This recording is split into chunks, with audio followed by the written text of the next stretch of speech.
Over 200 years ago, there was a revolution, an American Revolution, an event that literally changed the course of history. It was led by a group of unsatisfied people. People who were tired of being told what they could do and when they could do it. People were fed up with their lack of choices and their lack of personal freedoms. People fed up with their lives being controlled by others. Fed up with being oppressed, fed up with being manipulated. They finally said, enough, I've had it, and I'm not going to live like this anymore.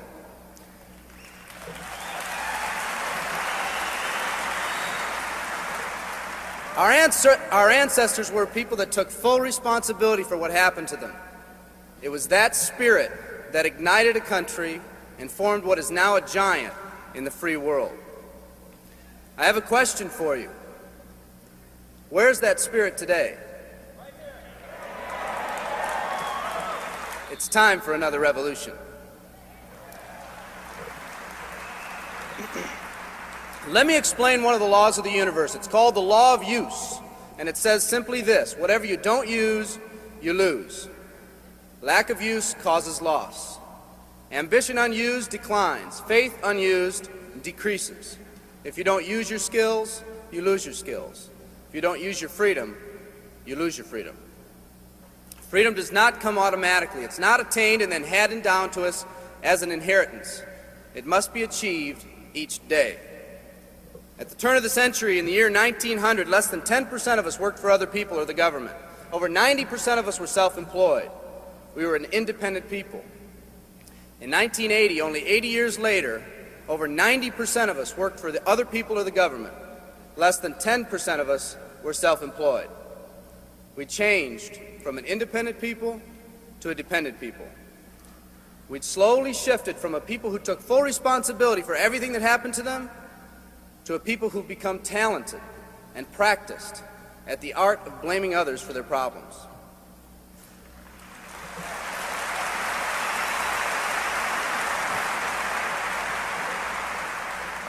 Our giant has fallen asleep. Our forefathers didn't say, who's going to take care of me? They simply said, all I ask is the opportunity to be free and the ability to take care of myself and my family. Today, we elect officials who will, quote unquote, take care of us. We cry out against anyone who dares to ask us to provide more value in the workplace. We do everything we can to spread around the suffering in our society, and yet no one is willing to step up and be part of the solution. We've slowly changed from a society that compensates based on value to a society that compensates based on entitlement and seniority. What we've come to believe is our due. We act as if someone actually owes us a living. Part of this change is due to the dramatic rise of conformity in our society. We're all taught to conform. Incredible pressures are put on us every day to do things, quote unquote, the right way. And yet no one asks the question, is this really the right way?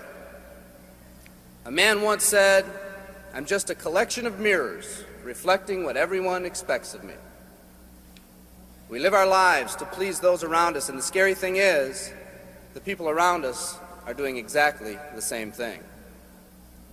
Psychologist Rollo May calls us outer-directed people. We don't act, we only react. We seek not to be outstanding, but to fit in. We're able to respond, but not to choose. Perhaps that's why a wise man once said, the mass of men lead lives of quiet desperation.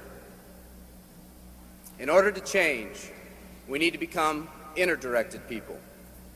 People with our own purpose. People who are not easily swayed by the opinions of others. And that's difficult because from a very early age we look to the opinions of others to orient ourselves and to validate our decisions and our actions. Nietzsche said, we need more strong people in this world because the weak, by their sheer mass, are forcing weak ideals and weak values on us all.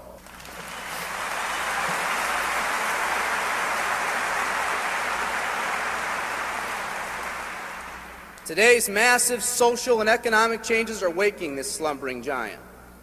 Some people may not be ready right now for the changes happening today in today's society. It doesn't matter if they're ready or not. An old proverb says, if a man wants his dreams to come true, he must first wake up.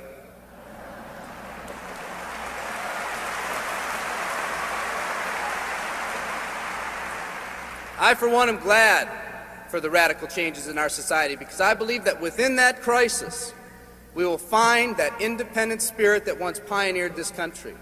Some of us are finally ready to change. The displacement of our workforce has caused many of us to start searching for something better.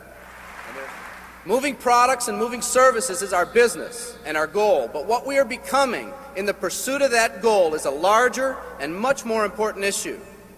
The rekindling of our independent spirit has more lasting value.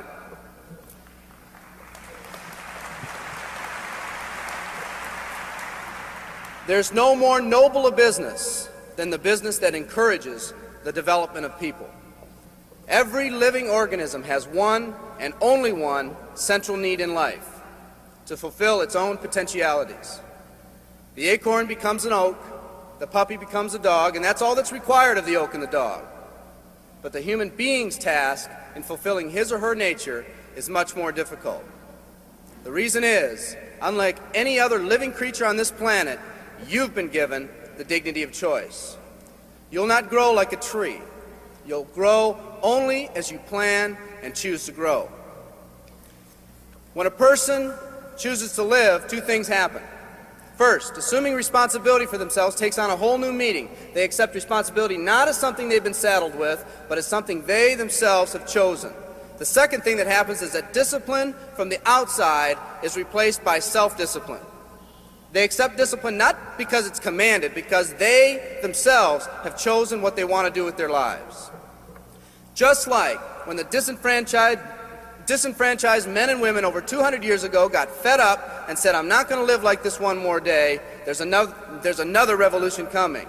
It's coming not just from Americans, but from people all over the world.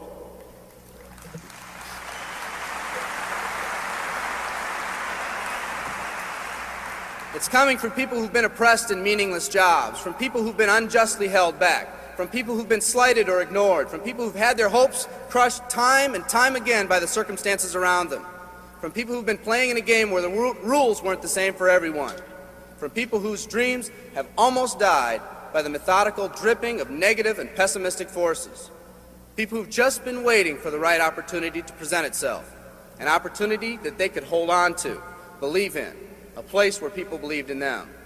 I hear the rumbling of this coming revolution every day.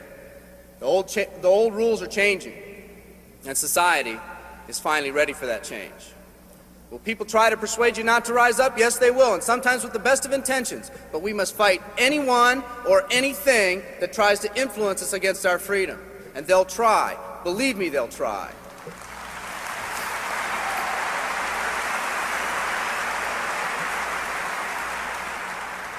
They'll try to suggest you off course, to nudge you off course, to distract you off course. There's another revolution coming, and it's going to be led by a group of unique and courageous people like you.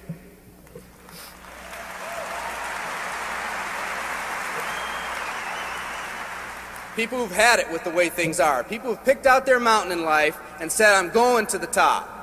And if someone tells you you can't climb mountains, you don't have any experience.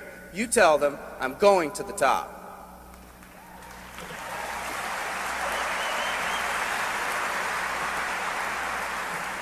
And if your neighbor tells you, "Come on, choose another mountain, that one's too rocky," what are you going to tell them?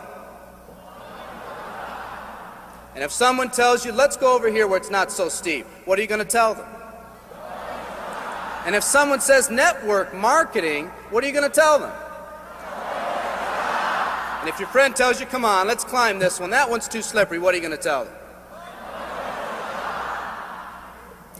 If anyone tells you you can't go up, it's too rocky, too steep, too slippery, you say, "Listen here, I'm going up. You're either going to see me waving from the top or dead on the side. I'm not coming back."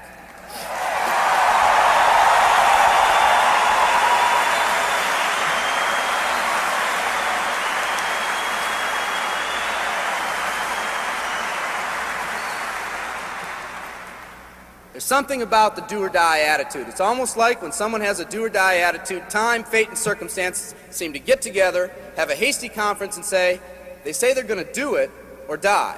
We might as well let them have it.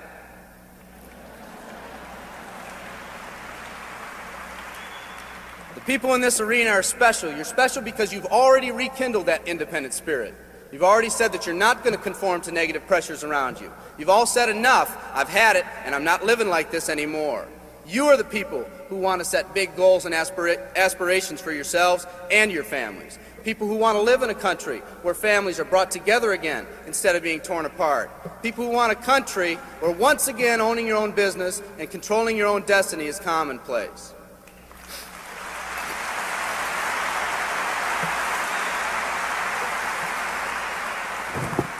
People who want a country where every man, woman, and child is treated with equal respect and dignity.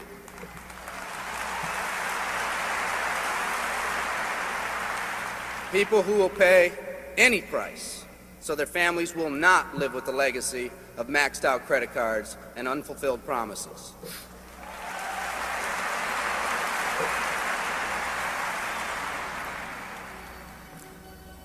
Today, we stand at the genesis of a new revolution, and people like you are going to lead it. Theodore Roosevelt said these words decades ago, and I think they're particularly appropriate today. He said, "We see across the dangers of the great future, and we rejoice as a giant refreshed. The great victories are yet to be won, the greatest deeds yet to be done. I've dreamt of a company that can give us the opportunity to make these dreams come true by allowing us all to fulfill our own true potential. I love you all. Thank you very much."